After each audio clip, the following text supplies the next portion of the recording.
Welcome to the Inside Nebraska Recruiting Blitz podcast. I'm Tim Verghese. As usual, this week we're really excited to have John Garcia, Rivals national recruiting analyst, joining the show this week for the very first time. Welcome to the show, John.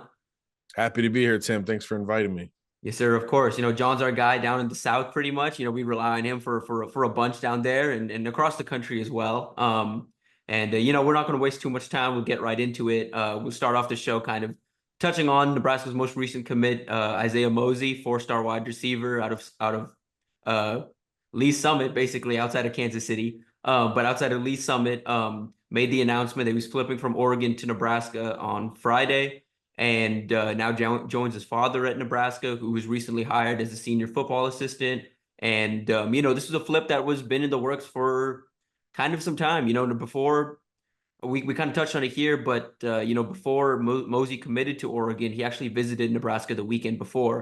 It was a visit that was kind of kept under wraps when it happened, but after the fact, it was kind of people were made aware that this had happened. Then he returned for an official visit in June while committed to Oregon. And that's when the ball felt like, okay, Nebraska's got some serious momentum here. And his father gets hired. Then, there's some talk about the family wants to be together. And he visited at the end of July and now he's committed, the highest rated member of the class. John, you've seen him, you've seen his film, you've seen him at Rivals events. He's been around. He's a guy that's been pretty active on the 7-on-7 circuit. What do you think Nebraska's getting here? And what does this mean, you think, for the class? I mean, Tim, it feels like this is a future wide receiver one, and we don't take that title lightly, especially as wide receivers becoming more of a premium position at every level of football. But when you look at the pedigree that Mozee brings, over 6 foot, right around 185, 190 right now.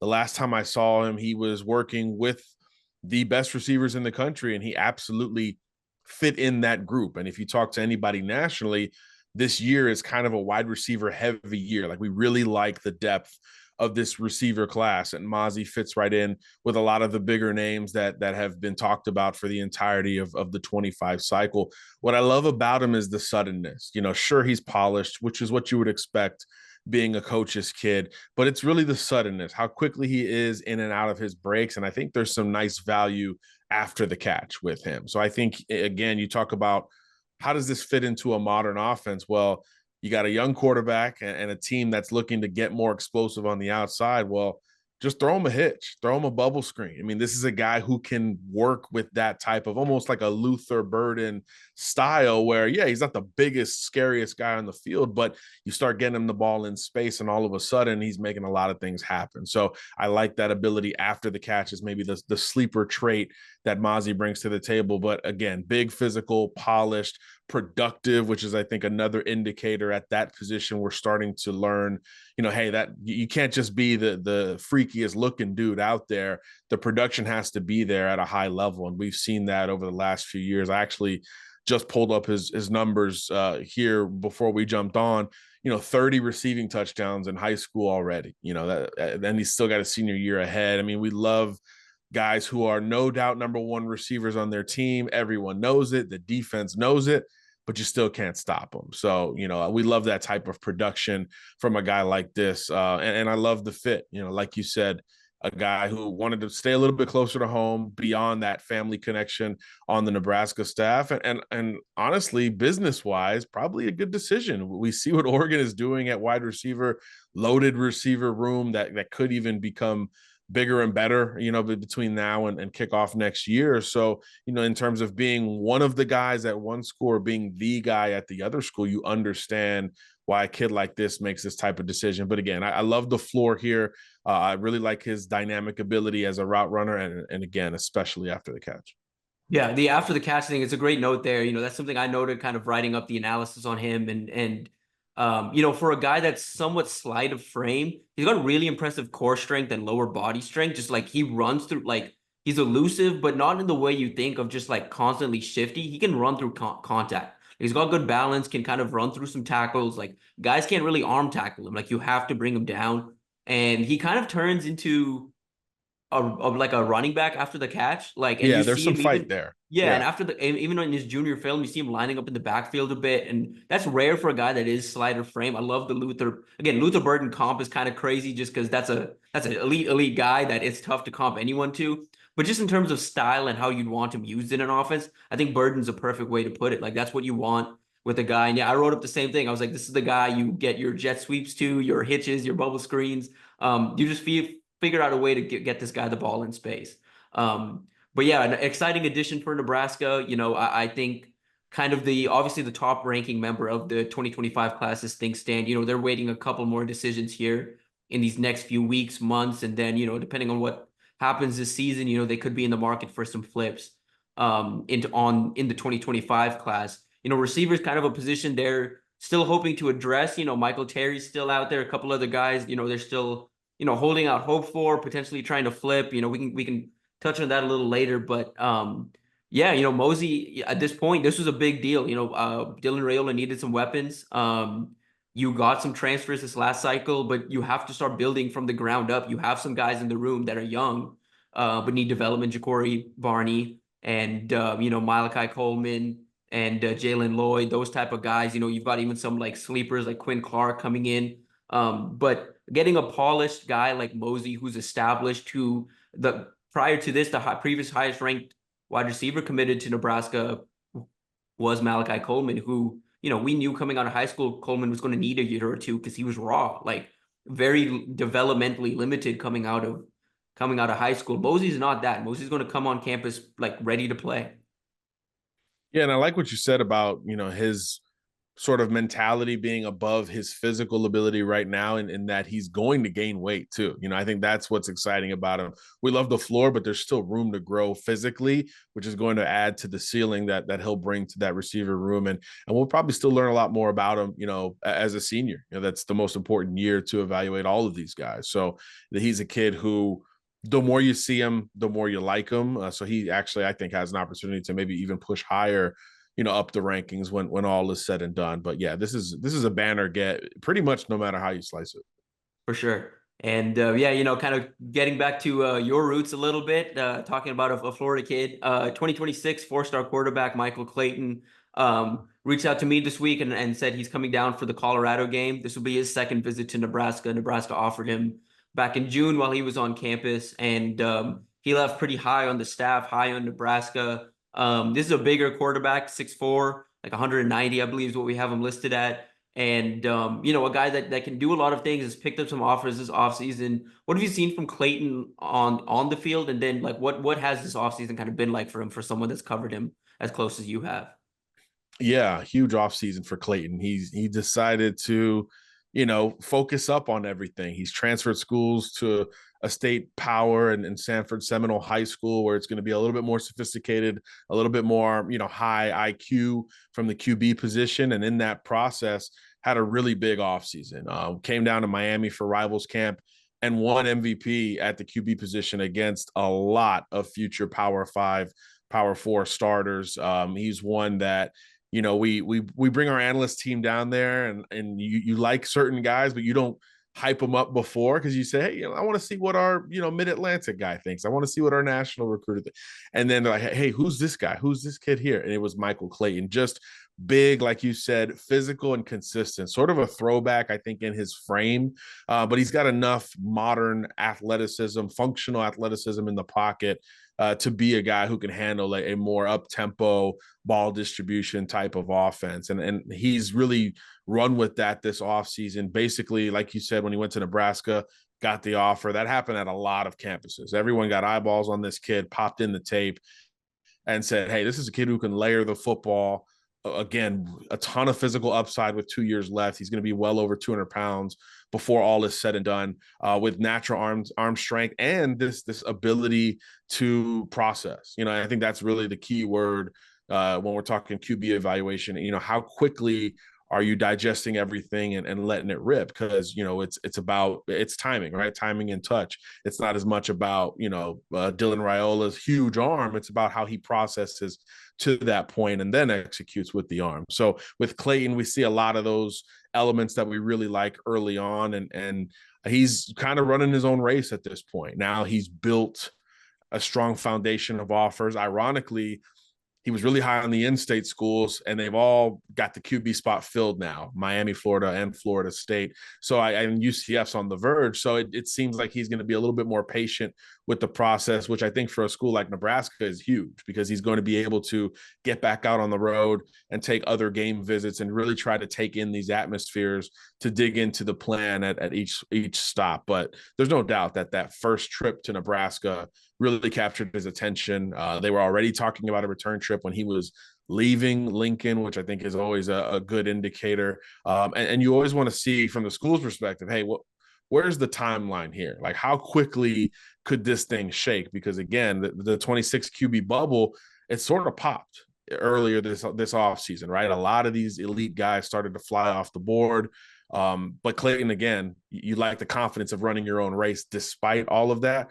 He understood that, the clock was ticking to a degree, but not if he didn't want it to. So I think he's going to allow that to be a big part of his process. And he's more comfortable now knowing, hey, I'm probably going to go out of state, maybe even very far away from home, which is more business-like, which is why he made the high school transfer in the first place. So this is a kid who's mature for a 2026 recruit, good head on his shoulders, and some really strong physical tools to build around. He's another one that the more you look into him, the more you like him. I think we're sky high on him compared to everyone else in the industry, but I also think we've seen him the most in the industry. So I do think that others will catch up in that regard with Mike, and he's going to have a really big 2024 season at Seminole. For sure. That the patience is a great way to put it in terms of just like what Nebraska also needs as well in this 2026 QB search. People have asked me all offseason pretty much like, why is Nebraska offering so many quarterbacks, especially since new quarterbacks coach Glenn Thomas came in? Because everyone's kind of just, the assumption has been like, isn't Dayton Raiola is just going to be our quarterback? And Right. so why is Nebraska offering all these guys? And I've got to like kind of back them down and just be like, as a program of what Nebraska is trying to get back to in terms of the status of program, this is how you have to recruit the quarterback position.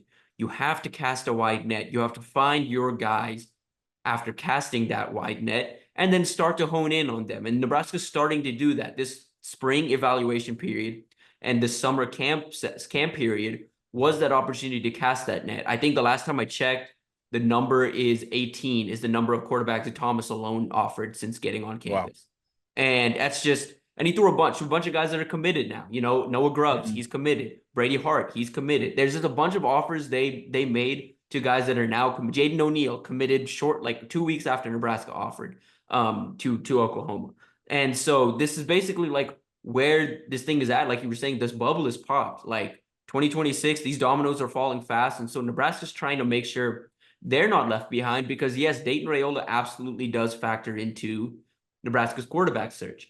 But Dayton Raiola has not played very much varsity football. And Dayton Raiola also, I think Nebraska has a lot of unknown there in what Dayton Raiola is. And in terms of this timeline, 2024 was Dylan Raiola. 2025, you have TJ Lateef committed. Lateef is a very, very solid quarterback to keep in your room, but a guy with somewhat limited upside, just in the sense of like, that's a guy that's coming in to sit for a couple of years, learn the playbook, could potentially start in year 3 or 4, but there's not that expectation there. He's coming in to learn, he's coming in to sit and to develop. 2026 is when you need to go get your next guy. And if that's Dayton, all the better for Nebraska. That kind of works out, it's so be it. But Glenn Thomas was not the one that offered Dayton Raiola in the first place. This Matt Rule and his staff were not the first ones to offer Dayton Raiola. That offer was made when they got here. That was something they had to deal with as a staff. And they've kept Dayton happy. They've brought him on campus. Obviously, the family comes up plenty to come see Dylan. So every time he's on campus, or every time they're on campus, Dayton comes along. And so he's been on campus plenty, and, behind the scenes, enough has been made of like Dayton kind of pushed that Nebraska connection with Dylan more than anybody, really. Like Dayton's felt that Nebraska connection more than anyone. And, Nebraska would love to make it happen. I think Nebraska would love to make it happen where they have two Raiola brothers, basically quarterback after quarterback. But there's just so much unknown with Dayton right now, just in terms of what he's going to be as a quarterback, who he's going to be, that Nebraska's having to cast this net and figure out, and this fall is going to be critical. Dayton's at Buford. That quarterback job, the starting quarterback job there hasn't been decided yet, but depending on how much he plays, if he plays, will determine a lot on this 2026 QB board. You know, behind him, Clayton's a guy that's really starting to emerge as a top target for the staff. Now coming up for 2 visits in the span of a couple months. A guy that fits the profile. You know, if you're looking in terms of just frame wise, he's closer to Dillon than most of the quarterbacks they've offered or the quarterbacks that they have committed. Latif is more of a shorter guy, more of a slender, like pocket passer with some mobility. But Clayton kind of fits that like Dillon, like 6'4", 6'3", 6'4", like a bigger QB that can move a little bit, that has a good arm, that can throw it all over the field. Kind of fits that just in terms of frame. Beyond him, they've got like Helaman Kasuga. That's a guy they really like. Oscar Rios is a guy they really like. He's currently committed to Purdue, but plenty of time there for some other dominoes to fall and Nebraska to potentially work themselves back in there. Samaj Beals out of Philadelphia is another quarterback thereafter. So they've got a pretty wide net, but so much does hinge on basically what happens with Dayton. And you're obviously you're familiar with the Buford program, that whole program. I don't know if you have any insight necessarily on that QB battle, but is Dayton a guy that at least the city is excited to see or notice, hoping to see this fall? Well, if he's like his brother, then yeah, I think they would be really excited. For all of the, I guess, drama with Dillon, he was a 30 TD, 1 interception guy last year for Buford, with all of the pressure and spotlight and national competition. So I think if he could be anywhere near that, yeah, they'd be thrilled for him. But like you said, inexperienced there. I was told, I did a little digging today, they had a scrimmage on Thursday. He did open up his QB1 for Buford. So he's had a good offseason enough to get that ball first. But it's certainly more of a rotation. There's a senior who's there who is a little bit different. He's a little bit more of a runner. He offers a counter to what Dayton is going to bring to the table. So I think they're still trying to figure that out, which is always good news, I feel like, for the younger guys. So I do think that he's going to get considerable varsity experience this year. Buford, for those who don't know, is one of the premier programs, not only in Georgia, but really in the South. I mean, this is a factory of Division I FBS prospects with the type of coaching, facilities, schedule, spotlight that you would expect at a very high level. So in terms of impressing and getting that nod around those guys, I think that's going to be really important for him going forward. The scrimmage didn't go so well for Buford overall, but I don't think that was just because of Dayton or any one player. That was just they were a little bit overmatched to Langston Hughes, but it was just a scrimmage, right? Starters played for a quarter and a half, 2 quarters, and then you get the young guys in there. So I do think there's still a lot of room for Dayton to step up this fall and showcase more than the big arm, which is really what they're asking for at that school. And I thought him staying at Buford was a really big deal because there were a lot of times, and I'm sure you heard, Tim, there were a lot of points this offseason where like, oh, here we go. Dayton's going up here. He's going over here. He's going back west. He's going up to Nebraska. I mean, there were a lot of conversation points around where this kid was going to go. But at the end of the day, even with a senior transferring in to basically try to take the job from him, he stuck it out and he got the ball first yesterday. So I think those are all really good signs, especially in that locker room. So yeah, we'll see. We'll see. The ball seemingly is in his court, for that high school and for his own recruitment, because you got to wonder, hey, what do other schools think of Dayton Raiola and how do they push for him once he does start putting together, a couple of good games? Because we know physically and we know what the pedigree is there. And he's still got 2 years left. So that's going to be a fascinating storyline in recruiting in general, but certainly in the state of Georgia and certainly with Nebraska football, based on what you said on how, hey, 26 is kind of the year they got to hit it right, at QB. You can't just take him because of his last name with that inexperience. He's got to sort of earn it on his end. And then you've got to have the conviction on your end as a staff to say, hey, yeah, above some of these other guys, he is the one. So that's going to be fascinating to see unfold. But there are some positive signs to take away from where the race is right now for him.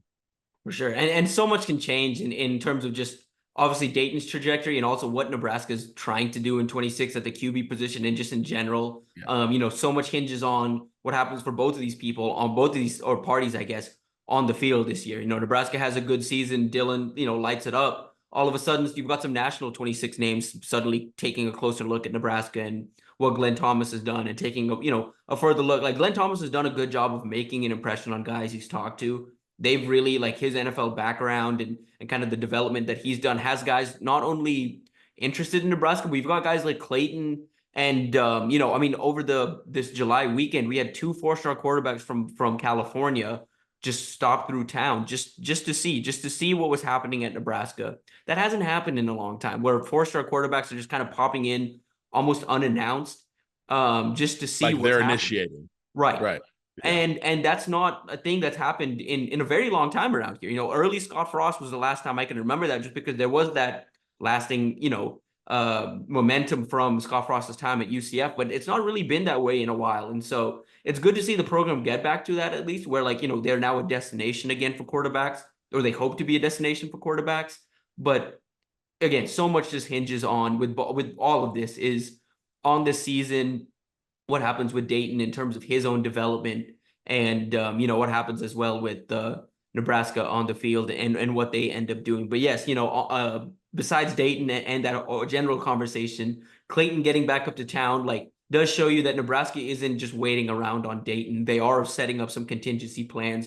They're not going to be left with left at the end with just like, okay, we'll take the legacy quarterback that's the little brother of our current starter. That's not what it's going to be in 2026. Like Nebraska's going to do what they can. I mean, at least I've heard, like, I think two quarterbacks is not really off the table in 2026 Mm. for what Nebraska's trying to look for and the depth they want to build at that position. I don't think it's necessarily out of the question that they do two quarterbacks, however that works, whether that's like Dayton and an in-state player, or like an elite quarterback in Dayton, or like, elite national name and Dayton, or however it works out. I think they're keeping Dayton very much in mind, and they're going to they're obviously they've kind of told him we kind of have to earn it, obviously, but so much kind of just hinges on what happens this fall. So these next couple of months are going to be very critical, I guess, for the 2026 QB search and that class. And I think we're going to start to turn that page here these next few weeks. We've already started to do it a little bit, but start to turn that page over to 2026. And on that note, as Nebraska's kind of starting to reset a little bit and figure out their board, with some staff shuffling, Evan Cooper is no longer on Nebraska staff. Philip Simpson is no longer on Nebraska's staff. Nebraska doesn't really have Florida ties like they used to. And Florida ties was a key reason they landed a guy like Vincent Shavers last year. It was a key reason they landed a guy like Ja'Cory Barney last year. It was a reason they were in it for Cortez Mills for as long as they were. Even at one point seemed to be the favorite for Cortez Mills. Now it feels like, outside of, spot recruiting individual players like Clayton, feels like they've kind of pulled back their efforts in Florida. John, have you seen similar things just in talking to guys down there? Is Nebraska coming up as much as they used to, or is it kind of dying down? I mean, I think Nebraska had a nice niche down in South Florida in particular. So I do think they had the personnel to execute that, because when you recruit South Florida, especially if you go to powerhouse programs or the inner cities, you've really got to build human relationships with those kids. It's not going to be the brand. It's not going to be the logo. That's not going to sell itself enough to pull a kid from South Florida to Lincoln, Nebraska. So I think losing the personnel by default, makes you reset what you want to do in the state of Florida. But I don't think you could ignore it. I think there's a reason why everybody recruits the state regardless of Power Four conference. And Nebraska had a reputation of late to be a nice counter option for those kids to go play early. And I think that's still so important when you're recruiting a competitive player with an edge. Like most kids in the state of Florida, certainly South Florida, you've got to have that opportunity. If you are coming down to some tough situations and saying, hey, come get bigger, faster, stronger over the next 2 years, and then in 2027 we'll see what you look like or whatever, it's just not going to fly. But Nebraska had been one of those programs outside the state where, hey, you can go there and get some burn as a first or second year player. And there was evidence, because whichever year you were recruiting, the kids from the year prior were all on the field, right? Or at least flashing to a degree. So you could say, hey, well, when I go up there, there's 4 or 5 Miami guys, and they say they reiterate all of those things, and it's true. It becomes a true thing and a fact about Nebraska. So I think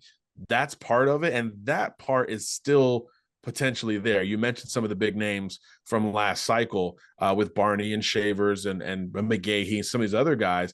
If that group does what we think they'll do up in Lincoln, that part of the pitch remains for Nebraska. So when they do effort a player from South Florida or the state of Florida, now you do still have that continuity from the back end on the on-field roster. So I just think it's a matter of, trying to figure out who has the best opportunity to recruit the state itself, if you're trying to build a deeper pipeline. But you're always going to, at minimum, spot recruit the state. But there's no doubt it has downshifted a little bit relative to the last few years. There were a bunch of 3-4 star guys in my last few years of knowledge that say, hey, Nebraska was my first offer or my second offer. So I think that part of it might be slowing down just a little bit, just because there isn't that Florida ace on the coaching staff. But those can be built. So it's going to be a matter of priority for Matt Rule and everyone else to say, hey, we need to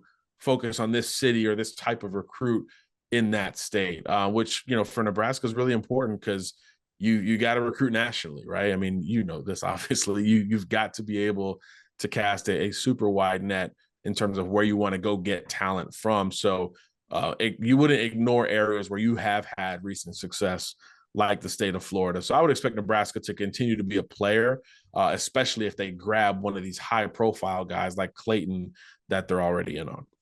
Right. It's a good point too on just naming some of those guys that have been there, with the roster they currently have, even if they don't necessarily have that ace, do you think just the on-field play of like Vincent Shavers figures to, he's come in and made a big impression already, like figures to be not just in the rotation, but could potentially even start, in that linebacker room this fall. Ja'Cory Barney is going to play a lot for Nebraska.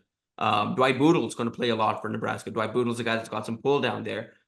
Just the strength of having a bunch of South Florida guys playing early at Nebraska. Do you think that's enough to at least maintain enough of a presence in the state that you can go back down there and potentially just get a guy, even if you don't have, like you mentioned, that ace on the staff? Absolutely. There are a few schools that have long tried to make inroads down there through multiple head coaches, and they still are able to create that familiarity because of the players. I think Rutgers has done a good job of that forever. Louisville has been very busy in South Florida over their last like 4 head coaches, going back to Teddy Bridgewater. Pitt does a good job of it as well. And Nebraska would be the other that we would mention as, quote unquote, far away from home, that kids are absolutely resonating with because of that pipeline. So yeah, if there's a banner name or two that become, steady on a roster, and they get an opportunity to make a play on Sundays, I mean, it takes one player to create that. It takes like a Johnny Newton at Illinois. Tampa kid, wasn't highly recruited, switched positions, got bigger and blew up. Now Illinois is coming into Tampa because of Johnny Newton, right? Kalijah Cansey with Pitt, South Florida guy, smaller, undersized. You know the story, right? And now Pitt is able to go win recruitments early on in South Florida. So that's really the formula there. And I would imagine it's true for a lot of places. But again, especially in certain situations in the state of Florida, where someone has made it out and has made it all the way, to Sundays, that's really an indicator that the pipeline is alive and well. But even if there's considerable flash plays or impact on Saturdays, you can absolutely, maintain that without having someone who necessarily grew up in the state. For sure. Before we get you out of here, just one, I guess, leave this off on the fun note. Kind of take us back a little bit. You covered Vincent Shavers and these guys we've kind of talked about, Vincent Shavers and Willis McGahee, Ja'Cory Barney in high school. What are some of your favorite memories covering those guys? Obviously, Barney's a character. We've already seen that in media availability. Say, yeah. A character that's now getting to kind of settle in at receiver and having some success. Shavers, his story is a little unique. Obviously, getting what happened with him in Miami very late in that cycle, and pretty much almost committing to Nebraska before he even visited. But then he was, pretty much committed while he was ready to commit before he visited. But then obviously made it up here and committed. And then McGahee, had legacy, had some ties elsewhere, but chose to go to Nebraska. But yeah, to kind of talk about these three. Yeah, those three, first of all great kids. All three were heavily known and recruited from very early on in their high school days. But ironically, they all had positional questions. They all had this, well, where is he going to play on Saturdays question about him, even though before that sentence it would be, well, they'll figure it out because the kid can play, right? So there was always a thought that these would be impact players wherever they went, but it was kind of this sense of their versatility and ability to do so much almost hurt them with, certainly with Miami. I mean, it's obvious at this point, but really with other schools as well, because they did so many things, particularly Barney, quarterback, receiver, DB, returner. So always slider, a little bit smaller, really never was able to settle at one position, which is why when you project a guy like that, we love, hey, now he's going to be able, for the first time in his life, play one position.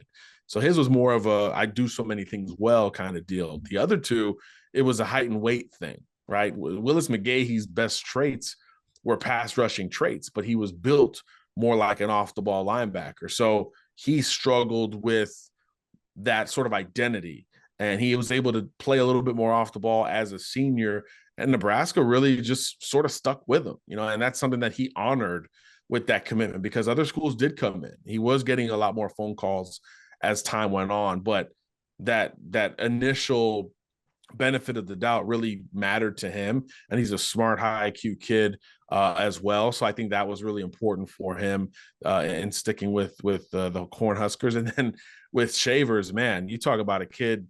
If he was a couple inches taller, a little bit longer, this was one of the most dynamic, edge prospects in the state over the last few years. Just built again a little bit more like he was destined to play off the football, but the explosiveness and physicality he played with showed up no matter when you went to watch him. And he was kind of the opposite of McGahee. And he was, instead of like, hey, whoever sticks with me is going to win, it was like, wherever I end up, I will prove everyone else wrong. Like, it's a different mentality with a kid like Vinny Shavers. So yeah, you loved just seeing those guys have an opportunity to play at the Power 4 level. Yeah, Barney's a personality. I wouldn't bet against Shavers one-on-one with just about anyone. And I think McGahee, he might take the most time between the three. But I do think once he figures it out, he's going to be, he's going to have an opportunity to be a 3-down linebacker, which is what everybody wants. For sure. McGahee, you mentioned that the edge rushing prowess, he's kind of working in, Nebraska's obviously playing this 3-3-5, and he works in kind of a couple of different spots in the linebacker room. But I'm curious, now that you mentioned that, like, he physically at least has that potential upside to be like an MJ Sherman, who's currently at Nebraska, kind of playing that jack position, who, yep, again, a slighter edge rusher, but his best trait or a smaller edge rusher, but his best trait is rushing the passer. And Nebraska figured out a way to just kind of get him in those reps, kind of bulked him up a little bit. And I wouldn't be surprised if McGahee kind of follows that same trajectory in his time in Nebraska. Obviously Shavers was the spring darling, I guess, of the freshmen, kind of was constantly mentioned by the coaching staff. They just plays with his hair on fire, which you turn on his high school tape, you see the exact same thing. That's just who he is. And yeah, a guy that plays with a bit of a chip, kind of, I think the way things kind of went down at the end of his recruitment gave him a little motivation, but plays with a little bit of a chip on his shoulder. And a guy that for sure factors to contribute, just like Barney, this fall. So I'm hoping you'll have an eye on the Huskers just to see those guys play this year. Dwight Bootle's gonna be working into that rotation in DB as well. So some Florida guys on the roster, some Georgia guys on the roster. But John, we appreciate your time, appreciate you joining the show. I'm sure we'll get you back on at some point this season, if not a couple of times this season. But yeah, man, good luck this year, and I'm sure we'll either see you on the road or we'll catch up here. Sounds good, my man. Thanks for having me on. Yes, sir. Of course, appreciate you.